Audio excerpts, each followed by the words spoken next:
Hello, everyone. Welcome to Geometric Mind with Engineer F. Hello everyone, welcome to Geometric Mind. I am Engineer F and today sisimulan natin ang ating mathematics series. If you are a student, future engineer, or simply someone who wants to improve their math skills, this channel is for you. Sa lesson natin ngayon, pag-uusapan natin ang pinaka-foundation ng lahat ng mathematical concepts. Introduction to Mathematics. Before we continue, I'd like to let everyone know that I won't be discussing each topic in great detail in this video because this lesson serves as an introduction to mathematics. Each topic and branch of mathematics that I mentioned, such as algebra, geometry, trigonometry, calculus, statistics, and others, will have its own dedicated video lesson here in Geometric Mind. This way, we can focus on each subject individually and explore them more with examples, exercises, and real-world applications. So think of this video as our roadmap. It will give you an overview of what to expect in the upcoming lessons. Be sure to subscribe and stay tuned so you won't miss our future in-depth discussion on every topic. Okay, let's start. For our learning objectives at the end of this lesson, you should be able to define mathematics, understand the importance of mathematics in everyday life, identify the major branches of mathematics, appreciate the role of mathematics in civil engineering and other professions. Okay, let's begin. What is mathematics? So, ano nga ba ang mathematics? Mathematics is the study of numbers, quantities, shape, patterns, and logical relationships. It is considered the universal language because people all over the world use mathematics to communicate ideas, solve problems, and describe the physical world. For example, ang 2 plus 2 ay 4 dito sa Pilipinas, sa Japan, sa Amerika, at sa buong mundo. Mathematics help us communicate ideas and solve real-world problems. Okay, bakit nga ba mahalaga ang mathematics? Maraming estudyante ang nagtatanong, Ma'am, ano bang or saan ba natin magagamit ang math? The answer is everywhere.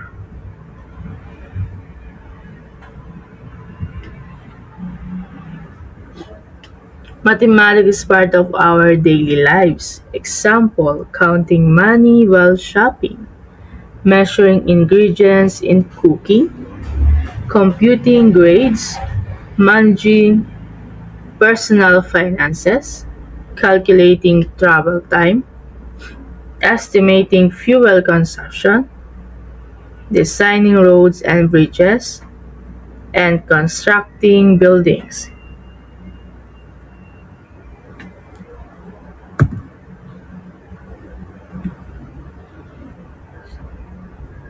Okay, mathematics in civil engineering.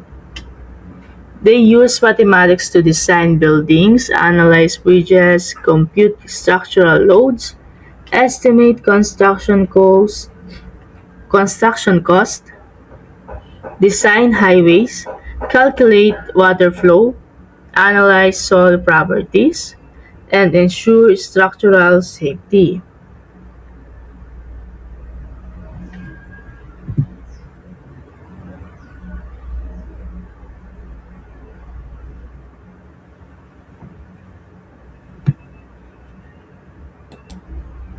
Okay, example. Suppose a beam supports a load of 20 kN. Bilang engineers, kailangan natin malaman kung kakayanin ba ng beam load, kung kakayanin ba ng beam ang load na ito. Dito pumapasok ang mathematics para masigurado natin ang safety ng structure sa ginagawa natin. This is the example of mathematics in civil engineering. Nag-undergo to sa statics or engineering mechanics. Okay, next. The language of mathematics. Mathematics has its own symbols. Just like English has letter, mathematics has symbols.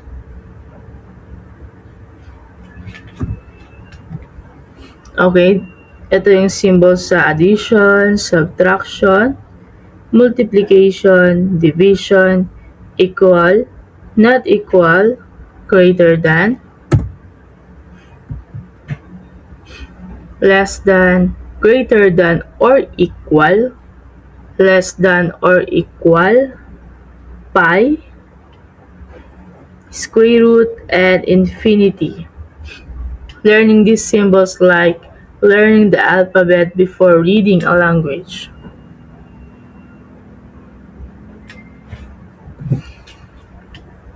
Okay, let's proceed to the major branches of mathematics.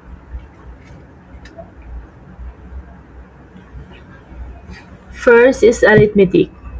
Arithmetic is the study of numbers and basic operations. Napaka-basic lang. Addition, subtraction, multiplication, and division. Example, 25 plus 17 is equal to 42. Simple man ito, pero ito yung pundasyon sa lahat ng advanced na mathematical concept. Next is algebra. Dito naman gumagamit ng variables tulad ng x, y, at z. Halimbawa ito, x plus 8 is equal to 20. To find the value of x, 8, kailangan natin siyang i-transpose dito. Kung positive 8 siya rito, paglipat niya rito, magiging negative 8 na siya. So, x is equals to 20 minus 8. Therefore, the answer is x is equals to 12. Para naman sa geometry. Geometry is the study of shapes, sizes, lines, angles, and space. Examples, triangle, circle, rectangle, and cube. Geometry is widely used in construction and architecture. Next is trigonometry, the study of angles and triangles. Ginagamit ito sa surveying, navigation, structural design, roof design. Halimbawa, paano mo raw malalaman ang taas ng isang building nang hindi umaakyat? Diba? Use trigonometry sa pamamagitan ng angles at distances, kaya natin i-compute ang height ng building accurately. Sa mga susunod na topic, mas ipapaliwanag natin siya, magbigay tayo ng mas maraming example para mas maintindihan nyo. Calculus. Calculus is the mathematics of change. Ang calculus ay may dalawang branches. Differential calculus, integral calculus. Ginagamit ito sa pag-aaral sa velocity, acceleration, fluid flow, and beam deflection.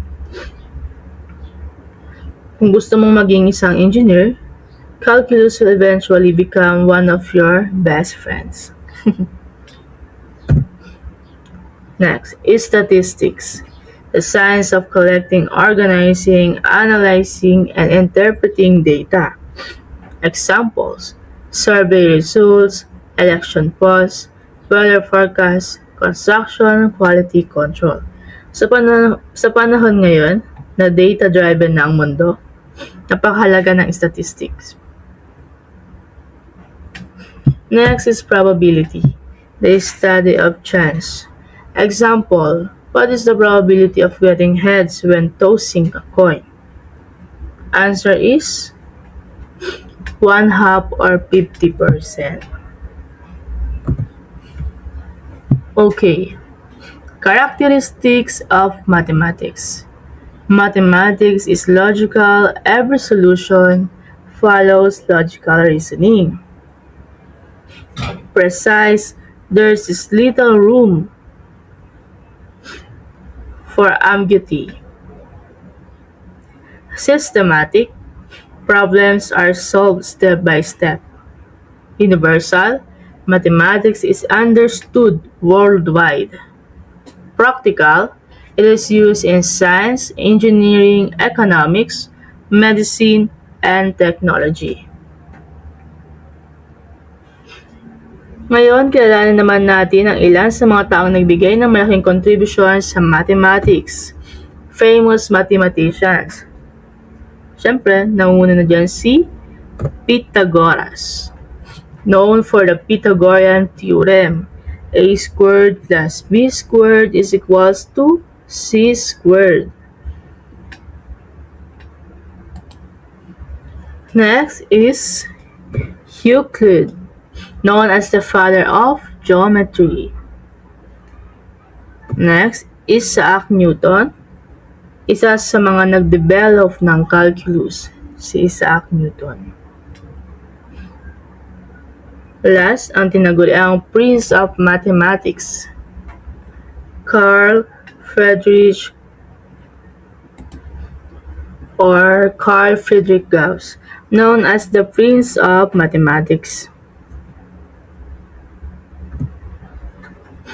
Okay, fun facts. Did you know?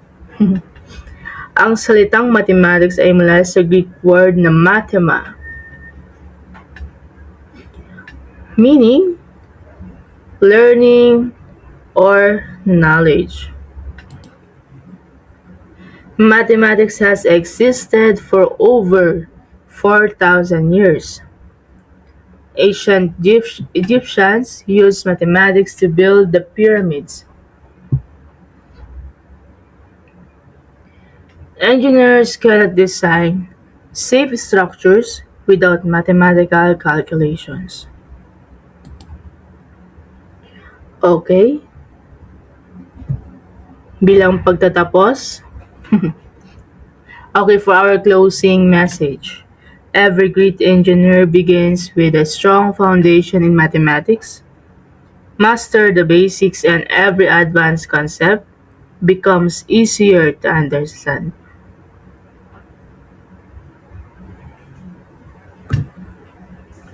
Okay, thank you for watching today's lesson. If you learned something new, don't forget to like, share, and subscribe to Geometric Mind. See you on our next lesson, the real number system. This Engineer F reminds you that mathematics is not just about numbers, it's about understanding the world around us. See you in the next video.